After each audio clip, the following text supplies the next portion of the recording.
Guys, তোমরা সবাই কেমন আছো? আশা করি ভালো আছো। তোমাদের আশীর্বাদে আমি অনেক অনেক ভালো আছি। আর এখন বাজে 10:45।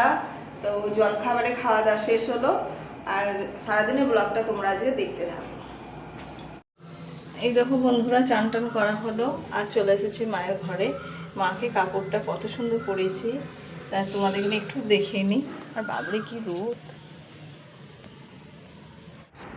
এই দেখো, মাকে কাপড়টা পরিয়ে দিয়েছি, কত সুন্দর লাগছে দেখো। তারপরেই বাবা পুজো করে নিয়েছে, কত সুন্দর জবা ফুল দিয়ে সাজিয়েছে দেখো। আর এই লাইভে প্রথম আমি কাপড়টা পরালাম।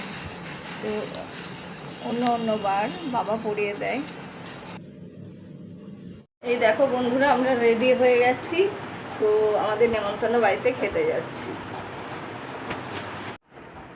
এই যে আমরা টোটোয় চেপে পড়েছি যাওয়ার উদ্দেশ্যে। যে আমাদের দিদার শ্রাদ্ধের কাজে এসেছি। আর এই যে সবাই খেতে বসে গেছে। এই যে আমাদের খাবার দিয়ে দিয়েছে, ভাত, শাক, শুক্তো, ডাল, পটল চিংড়ি, আর এইদিকে দিয়েছে চাটনি, পাঁপড়, দই, মিষ্টি। এই যে খাওয়া দাওয়ার পর টোটোয় করে বাড়ি আসছি। ভিডিওটা এই পর্যন্ত। ভালো লাগলে লাইক করো, কমেন্ট করো, শেয়ার করো। এখনকার মতো বাই।